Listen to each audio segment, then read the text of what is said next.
फरवरी 2025 में बुध करेंगे 2 बार गोचर। इसका क्या कुछ असर पड़ेगा आप सबके ऊपर, हम लगातार बात कर रहे हैं। मंथली सीरीज है और इस वीडियो में हम बात कर रहे हैं कर्क राशि, यानी कि मंथली सीरीज का ये 4th वीडियो रहेगा। फरवरी 2025 आप सबके लिए कैसा रहने वाला है, इसके बारे में लगातार बात हो रही है इस सीरीज में, और इस वीडियो में पर्टिकुलरली कर्क राशि वाले लोगों के बारे में बात होगी। नमस्कार, बहुत स्वागत है, मैं हूं आपके साथ भावना शर्मा। अब शुरुआत करते हैं सबसे पहले आपके चार्ट के साथ, लेकिन उससे भी पहले क्योंकि इस महीने के अंदर शनि जो है वो अस्त होने जा रहे हैं, इसके अलावा बृहस्पति जो है वो मार्गी होने जा रहे हैं, बुध जो है वो 2 बार गोचर करेंगे। पहला गोचर होगा 11 फरवरी को, 11 फरवरी से लेकर के 26 फरवरी तक ये रहेंगे कुंभ राशि में। उसके बाद ये चले जाएंगे 6 मई तक के लिए अपनी नीच राशि मीन में। तो ये अवस्था बुध जो है वो नीच के हो जाएंगे। उसके अलावा सूर्य जो है वो कुंभ राशि में ट्रैवल करेंगे 12 फरवरी को, तो ये ग्रह गोचर की स्थिति रहेगी। इसके अलावा शनि जो है वो भी इस महीने में अस्त होने जा रहे हैं। तो देखिए, बड़े बड़े ट्रांजिट्स ऐसे हैं या बड़े बड़े बदलाव ऐसे हैं जो इस महीने में होने जा रहे हैं। बाकी 2025 तो पूरा ही कई सारे बदलावों के साथ आया है। तो बात करते हैं सबसे पहले आपके चार्ट की। मंगल जो है वो द्वादश भाव में वक्री अवस्था में रहेंगे। गुरु देवगुरु बृहस्पति एकादश भाव में है और 4 तारीख को मार्गी भी हो जाएंगे। इसके अलावा राहु और शुक्र की युति बनेगी नवम भाव में। शनि और बुध का कंजंक्ट होगा अष्टम भाव में, और बुध यहाँ से निकल जाएंगे आपके लिए नवम भाव में चले जाएंगे लगभग 11 तारीख को, और 12 तारीख को सूर्य जो है वो अष्टम में आ जाएंगे शनि के साथ। अभी सूर्य जो है सप्तम भाव में है, केतु लंबे समय से है ही आपके लिए पराक्रम भाव में। तो ये ग्रह गोचर की स्थिति रहेगी, यानी कि इस महीने के अंदर प्लानिटरी पोजीशंस रहेंगी। अब सबसे पहले आपका कार्यक्षेत्र कैसे प्रभावित होगा, वर्क प्लेस कैसे रिजल्ट्स आपको देगा। आपके लिए 10th हाउस के जो लॉर्ड हैं मंगल, वो बैठे हैं द्वादश भाव में। ट्रैवल करा सकते हैं, आपको काम से जुड़ा हुआ ट्रैवल करना पड़ सकता है, या जो लोग टूरिज्म सेक्टर से जुड़े हुए हैं उन लोगों के लिए कामों में चेंजेस तो आएंगे, बदलाव तो आएंगे, लेकिन ट्रैवल होगा। दूसरी बात, जो लोग अपने व्यवसाय को, नौकरी को बदलने के बारे में सोच रहे थे, उनके लिए अपनी उस जगह से दूर जाकर के काम करना पड़ सकता है। अगेन वही ट्रैवल वाली बात आ गई। लेकिन दूसरी बात, वर्क अपॉर्चुनिटीज इस महीने में ज्यादा मिलेंगी। थोड़ा सा कॉन्फिडेंस की कमी आप लोग देखेंगे सेकेंड हाफ में 15 तारीख के बाद, लेकिन इनिशियल फेज में आप काम को बहुत ही बेहतरीन तरीके से एग्जीक्यूट करेंगे। लेकिन ये महीना आपकी वाणी के हिसाब से बहुत अच्छा नहीं रहेगा। तो जिन लोगों का काम है एज अ स्पीकर, कहीं पर वाणी से जुड़ा हुआ आपका काम है, तो आप बहुत सोच समझ के बोलिएगा, या आप इस महीने के अंदर अपनी स्पीच क्लैरिटी पर बहुत ज्यादा ध्यान दीजिएगा। कई बार क्या होता है कि आप लगातार जब मोनोटोनस हो जाते हैं किसी एक काम को करते करते, तो आपके अंदर एक ओवर कॉन्फिडेंस आ जाता है कि नहीं, मैं तो कर लूंगा या कर लूंगी। लेकिन इस महीने के अंदर ये जो मोनोटोनस नेचर है ना आपका, या ये जो ओवर कॉन्फिडेंस है, ये आपको लास्ट मोमेंट पे कहीं फंसवा सकता है। तो ऐसी परिस्थिति के अंदर बहुत जरूरी है कि आप प्रैक्टिस करके चलें हर चीज को। आपने चाहे 10 बार उस काम को किया है, लेकिन फिर 11वीं बार आप प्रैक्टिस जरूर करें, और अपनी तैयारी पहले से ही रखिएगा। लास्ट मोमेंट तैयारी आपको फायदा नहीं करेगी। दूसरी बात, कर्क राशि वाले लोगों के लिए, क्योंकि कर्क राशि चंद्रमा की राशि है, अब फरवरी का महीना जो है थोड़ा सा, अगर हम, क्योंकि दूसरा महीना है, 2 नंबर का महीना है, तो वैसे भी अगर देखा जाए तो थोड़ा सा इमोशनल फैक्टर यहाँ पे ज्यादा एक्टिवेटेड होता है। इस महीने के अंदर करियर फ्रंट पे अगर आप किसी की मदद कर रहे हैं, तो सामने वाला इमोशनली होकर के आपको आपसे मदद मांगेगा। आपने मदद कर दी, लेकिन वापस रिटर्न बैक में थैंक यू की उम्मीद भी नहीं कीजिएगा। ऐसी परिस्थितियां इस महीने में बनेंगी सेकेंड हाफ के बाद।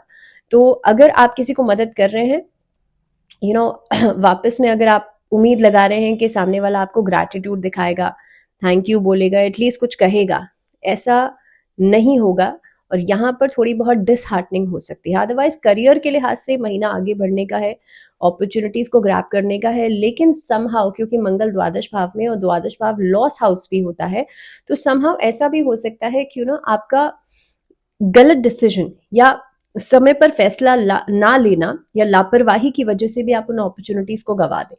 तो सही समय पर सही फैसला लेकर के चलिएगा, समय की बर्बादी से बचिएगा। इस महीने में काम में व्यस्तता तो बढ़ेगी, लेकिन काम को व्यवस्थित करना आपके अपने हाथ में है, इसीलिए मिसमैनेजमेंट से बचिएगा, and most importantly over confidence से बचिएगा सेकेंड हाफ में। अगर आप शुक्र से संबंधित कोई कार्य करते हैं तो ये महीना आपके लिए अच्छे रिजल्ट्स लेकर के आएगा। अगर आप खुद का व्यवसाय शुरू करना चाहते हैं तो ये महीना आपके लिए अच्छा रहेगा। नए लोगों के साथ कोलैबोरेट करने के बारे में सोच रहे हैं, तब आपको थोड़ा सा सोच विचार करना चाहिए, क्योंकि स्कैम में फंसने जैसी स्थितियां बन सकती हैं। इस महीने के अंदर अगर आप किसी को पैसा उधार दे रहे हैं, वहां से पैसा वापस मिलने में थोड़ी देरी हो सकती है, डिलेस हो सकती हैं।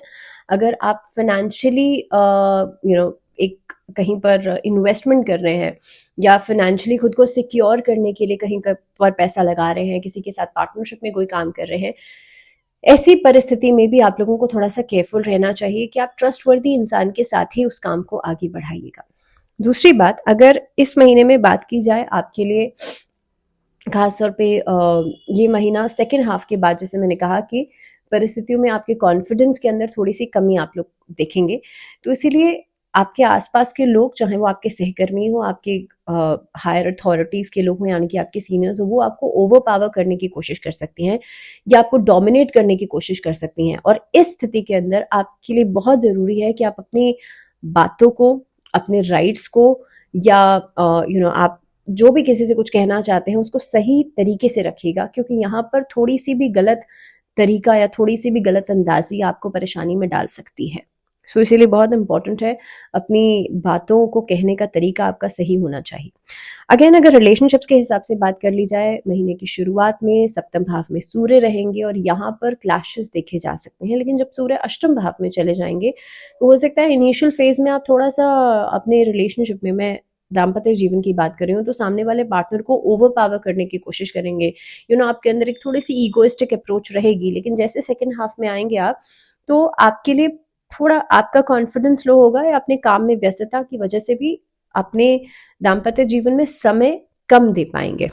ओवरऑल अगर देखा जाए तो ये महीना दाम्पत्य जीवन के लिहाज से थोड़ा सा ट्रिकी रहेगा, थोड़ा सा डाइसी रहेगा, थोड़ा सा इनवेरिएबिलिटी लेकर के आएगा। यानी कि शुरुआती समय में थोड़ी उलझने दिखेंगी आपको, लेकिन उसके बाद आप थोड़ा डाउनफॉल में जाएंगे, तो वहां पर आपके पार्टनर्स का सपोर्ट आपको चाहिए होगा। ट्रैवल कर सकते हैं अपने पार्टनर्स के साथ, रिश्ता बेहतर भी होगा क्योंकि नवम भाव में शुक्र भी है। तो कुल मिलाकर के, और क्योंकि देवगुरु बृहस्पति इस महीने में मार्गी होने जा रहे हैं, एकादश भाव में बैठे हैं, तो एक परस्परता भी बनी रहेगी। तो ये महीना आपके लिए थोड़ी सी इनवेरिएबिलिटी से भरा हुआ रहेगा अगर हम दाम्पत्य जीवन की बात कर रहे हैं। अब अगर बात की जाए लव रिलेशनशिप्स की, तो देखिए आपके लिए पंचम भाव के लॉर्ड है मंगल और वो बैठे हैं आपके लिए 12th हाउस में। इस महीने के अंदर आप देखेंगे लव रिलेशनशिप्स में बिना वजह के वाद विवाद उठ सकते हैं, शॉर्ट टर्म ब्रेकअप्स हो सकते हैं, किसी से आप लंबे समय तक बात करना बंद कर सकते हैं। हालांकि फरवरी का महीना है और बहुत सारे लोग, मुझे लगता है, वैलेंटाइंस डे का इंतजार करते हैं, लेकिन इस महीने के अंदर आपके लिए, क्योंकि मंगल की स्थिति द्वादश भाव में बनती है, तो बिना वजह की बातों को लेकर के क्लैशेस उठ सकते हैं, मिसअंडरस्टैंडिंग्स हो सकती हैं। ऐसी परिस्थिति के अंदर किसी तीसरे व्यक्ति की एंट्री अपने रिलेशनशिप में होने से बचिएगा। इसीलिए किसी तीसरे व्यक्ति का हस्तक्षेप या इंटरफेरेंस बहुत ज्यादा अपने रिश्ते में नहीं कीजिएगा। पारिवारिक जीवन के लिहाज से देखा जाए तो ये महीना परिवार के साथ गेट टुगेदर्स में आपकी व्यस्तता बढ़ेगी। इसके अलावा कहीं घूमने फिरने जा सकते हैं, कोई मांगलिक कार्य किया जा सकता है। बात करते हैं स्टूडेंट्स की, छात्रों के लिए महीना बहुत बढ़िया रहेगा क्योंकि आपके लिए उच्च शिक्षा का योग बनता है। इस महीने में कहीं ट्रैवल करके आप बाहर जा सकते हैं शिक्षा लेने के लिए। इसके अलावा कहीं किसी कोर्स में इनरोल आप खुद को करा सकते हैं, या फिर कोई एग्जाम को क्लियर कर सकते हैं। कॉम्पिटिटिव एग्जाम की जो बच्चे तैयारी कर रहे हैं उनके लिए जो आपका फोकस है टारगेट को अचीव करने के लिए, वो बढ़ेगा, प्रोडक्टिविटी बढ़ेगी, आपकी जो एक निर्भरता है दूसरों की तरफ वो कम होगी, आपके मेंटोर्स की तरफ से एक सही गाइडेंस आपको मिलेगी। लेकिन बहुत इंपॉर्टेंट है, आप अपनी सेहत का ज़रूर ध्यान रखें क्योंकि इस महीने के अंदर हेल्थ थोड़ा सा फ्लक्चुएट कर सकती है महीने के एंडिंग में। जब सूर्य जाएंगे आपके लिए 8th हाउस में, तो इस अवधि के अंदर बिना वजह की एंग्जाइटी परेशान कर सकती है, बिना वजह के कॉन्फ्लिक्ट्स लोगों के साथ होने की वजह से आपका ब्लड प्रेशर इससे इम्पैक्ट हो सकता है। और वैसे भी अगर देखा जाए, अगर सेहत के लिहाज से देखा जाए, तो नर्वस सिस्टम, नसों से जुड़ी हुई दिक्कतें परेशान कर सकती हैं। जिन लोगों को डायबिटीज़ है या जिन लोगों को पैनक्रियाटिक या लिवर की समस्या है, उन लोगों को इस अवधि में अपना ज़्यादा ध्यान रखना चाहिए। तो कुल मिलाकर के अगर देखें तो सेहत के प्रति अगर आप जागरूक नहीं हैं, सेहत के प्रति अगर आप लापरवाही बरत रहे हैं, तो ये महीना आपको थोड़ा सा एक चैलेंजिंग फेस आपके सामने आ सकता है। तो फरवरी के महीने के अंदर भगवान शिव के पंचाक्षरी मंत्र का जप 108 बार सोमवार के दिन, हर सोमवार के दिन जरूर कीजिएगा। आपके अधूरे काम भी बनेंगे, फाइनेंसेस भी आपके बेहतर होंगे और साथ ही साथ में आपकी जो सेहत है वो अच्छी होगी। इसी के साथ इस वीडियो में फिलहाल इतना ही। दीजिए इजाजत, जुड़े रहिए चैनल के साथ। नमस्कार।